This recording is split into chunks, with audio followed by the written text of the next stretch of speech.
गुरु ब्रह्मा गुरु विष्णु गुरु देवो महेश्वर गुरु साक्षात् परब्रह्म तस्मै श्री गुरुवे नमः। ओम भवताप प्रणाशिने आनंद घनमूर्ते ज्ञान भक्ति प्रदायिने मातुभ्यं नमो नमः। एक बार मां नैमिषारण्य के आश्रम में है, तो वहां तो लखनऊ से कई महाभाग मिलने के लिए आते ही थे।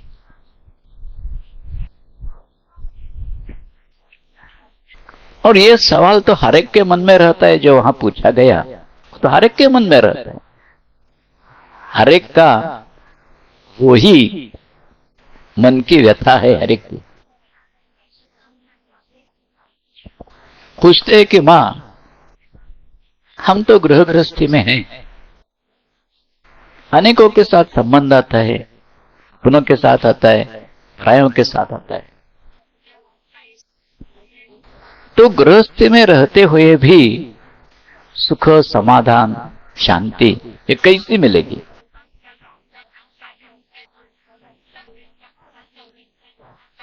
मां कहती है, तुरंत कहती उन्हें, सुख, शांति, समाधान है ही, से बिगाड़ो मत। ऐसा नहीं कि अशांति, दुख ये आ गया है तो उसे हटाकर सुख कैसे और शांति कैसे प्राप्त करो। मां कहती है, वो है ही, सुख और शांति यही शाश्वत है। अशांति ये उत्पन्न होती है, शांति को हटाकर शांति की स्थापना ये नहीं। शांति है ही, उसे बिगाड़ो मत। इतना अद्भुत तरीका बताया मां ने। इस दृष्टि से अगर जीवन की हर एक बात की तरफ हम देखते जाएंगे, हर एक कदम इस प्रकार उठाते रहेंगे, पूरा जीवन शांतिमय सुखमय होगा ही। पूरी गृहस्थ लीला जो है ये यही दिखाती है।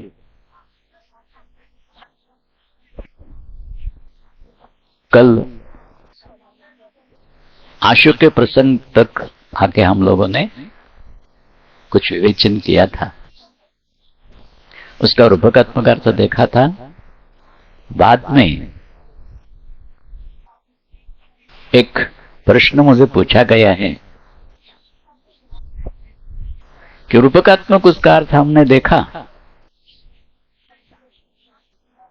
अशोक के पिता ये तो प्रारब्ध रूप को देखते हैं कि प्रारब्ध से ही जीव की उत्पत्ति है, इसलिए वो प्रारब्ध है। तो आशु कौन है? जीव है, ठीक है, लेकिन वो कैसे जीव? कैसे जीव का स्थायी भाव जो है वो एक ही है, कामना।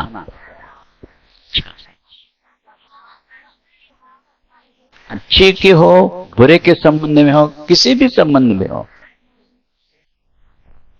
चित्त जब स्थिर है, शांत है, तब तक उसी के ऊपर किसी भी कामना का उदय होगा नहीं। बीज रूप में रहेगी लेकिन उदय नहीं होगा।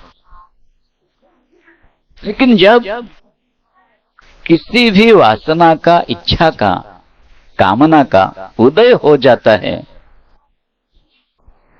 तब जीवत्व प्रकट होता है।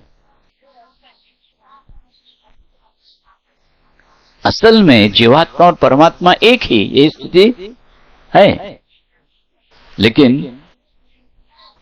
किसी भी कारण की वजह से जब संकल्प उत्पन्न हो गया है, अस्थिरता आ गई है, लहर उठ रही है, तभी अपने से जीव पृथक हो गया। तो जीव का ये व्यवच्छेदक लक्षण है कामना, इच्छा।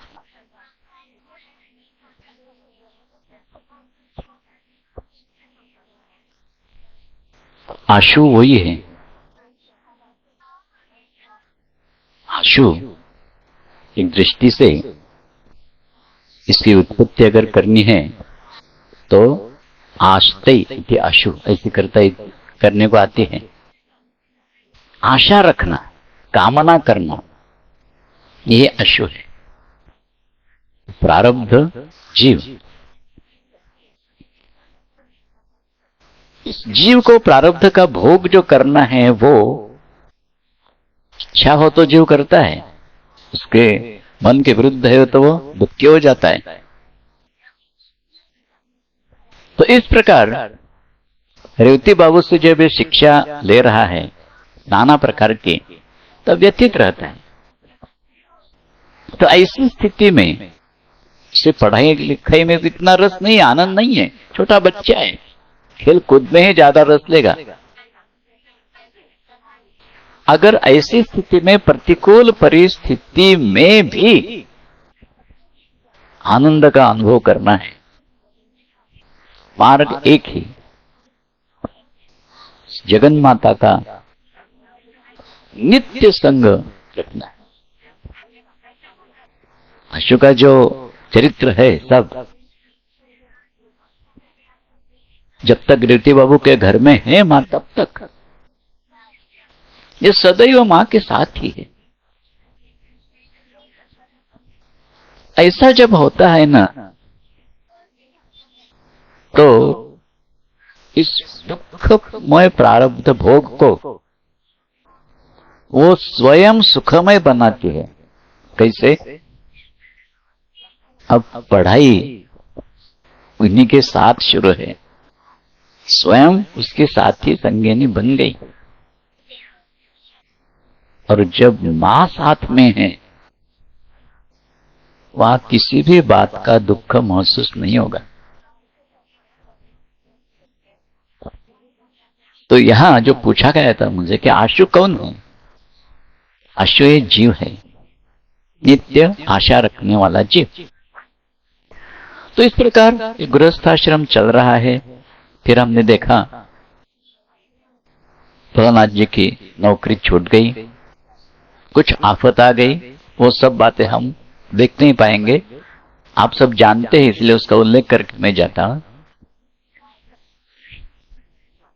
और अष्टग्राम में उनकी ट्रांसफर हो गई है,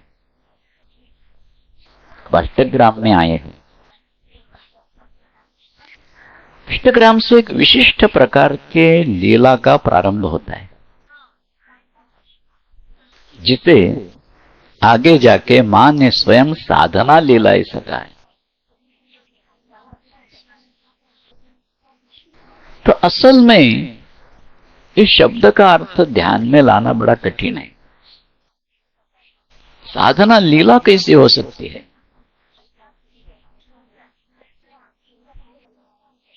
साधना ये तो करने की वस्तु है। ये साधना की, ये साधना की, तो ये नहीं करनी चाहिए, ये नहीं करनी चाहिए, इस साधना करने की वस्तु है साधना। और लीला जो है, लीला का अर्थ होता है लीनम लाती इति लीला, जो अंतःकरण में निगूढ़ है, लीन है, उसे खींच कर बाहर लाना, उसे लीला कहते हैं। तो इसलिए यहां साधना लीला इस शब्द का उपयोग मां करती है। सब प्रकार की साधनाओं का बीज इनके अंतरंग में है ही। अब एक एक का प्रकाश कर रही है। साधना सिर्फ कहते थे तो साधना की ऐसा अर्थ हो जाता था, लेकिन साधना खेल, साधना लीला, इसी से यही बात सूचित है। कभी कभी साधना लीला, कभी कभी साधना खेल का है मान। खेल के संबंध में भी एक बात ध्यान में रखनी है। समझो किसी गेंद के साथ खेल रहा है, तो खेल में जो खिलाड़ी है उसकी हुकूमत खेल के ऊपर रहती है, तब वो खेल सकता है। अगर हुकूमत नहीं रहेगी खेल नहीं पाएगा। साधना के ऊपर पूर्ण प्रभुता, पूर्ण प्रभुता कब आती है? जब इसमें से हर एक क्षण को अनुभूत किया हो, तभी पूर्ण क्षमता अधिकार आ जाता है। सीधी बात हो, कोई फुटबॉल खेल रहा है, समझो फुटबॉल का खिलाड़ी है, तो जिसकी हुकूमत बॉल के ऊपर नहीं चलेगी वो अच्छा खिलाड़ी हो ही नहीं सकता। तो खिलाड़ी तब है जब गेंद के ऊपर उसकी प्रभुता आती है, यानी उसी क्षण उसको निर्णय करने को आना चाहिए कि ये कैसा आ रहा है, उसे किस प्रकार दूसरी जगह भेजना है, जहां गंतव्य स्थान जो है, जो गोल करनी है, उस तरफ कैसे जाना है। बीच के सब अड़थला जितने हैं, हिंड्रेंस जितने हैं, उनको पार कर।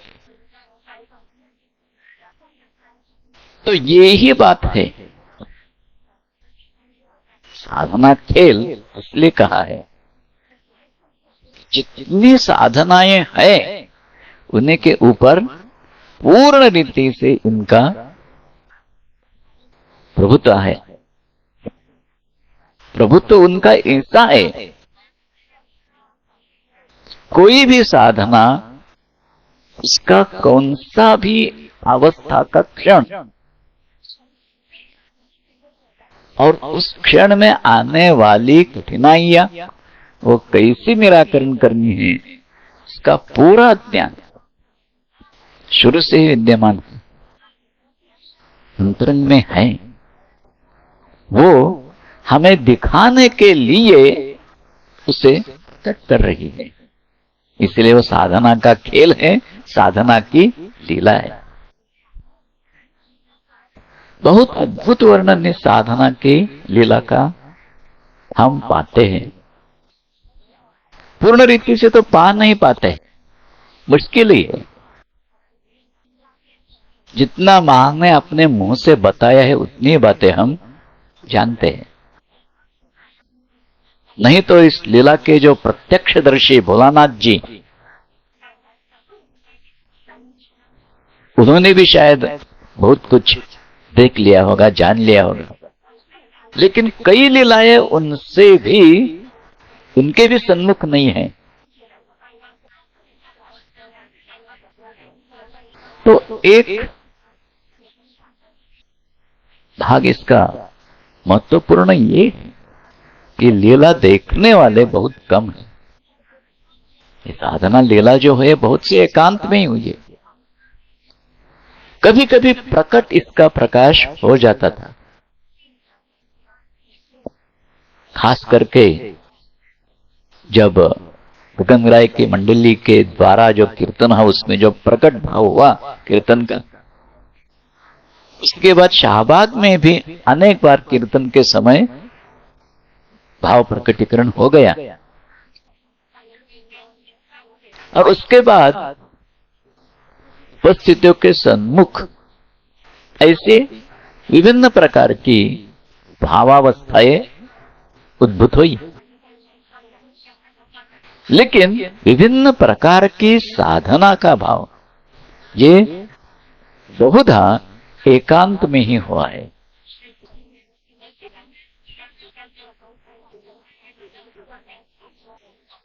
एकांत में ही क्या जरूरत है एकांत में होने की? एक बात है, बहुत थोड़ा सन्मुख प्रकाश हुआ है, उसे लेकर भी इतनी आशंकाएं लोगों के मन में जागृत हो गई है। ये भूत बाधा तो नहीं है, उसकी बाधा तो नहीं है, प्रेत का आवेश नहीं है ये। फिर जब आशंका मन में आती है, उसके उपचार भी शुरू हो जाते हैं। अपने अपनी दृष्टि से हर एक सुझाव देता है। भोलानाथ जी स्वयं निश्चित रूप में इतना जानते हैं, निश्चित इनके द्वारा कुछ गलत बात कभी भी नहीं होती, क्योंकि स्वयं भोलानाथ जी एक ऐसी अत्युच्च अवस्था में है जिसका प्रकाश साधना लीला जब चल रही है तब तक हुआ नहीं है। उसके बाद में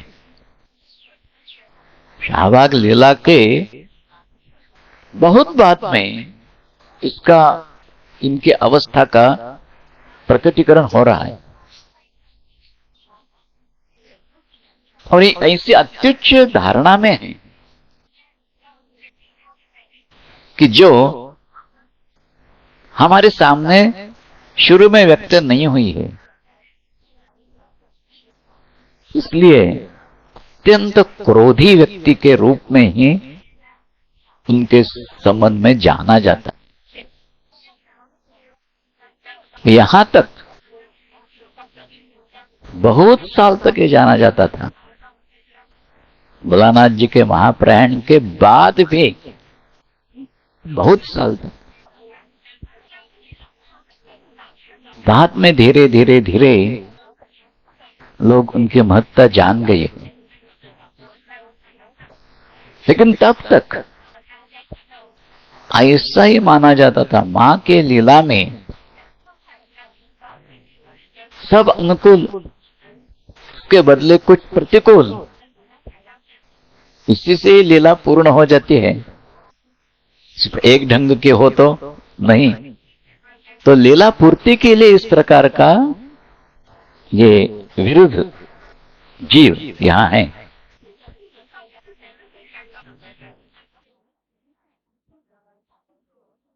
ओम भवताप प्रणाशिनी आनंद घनमूर्ते ज्ञान भक्ति प्रदायिनी माता नमो नमः।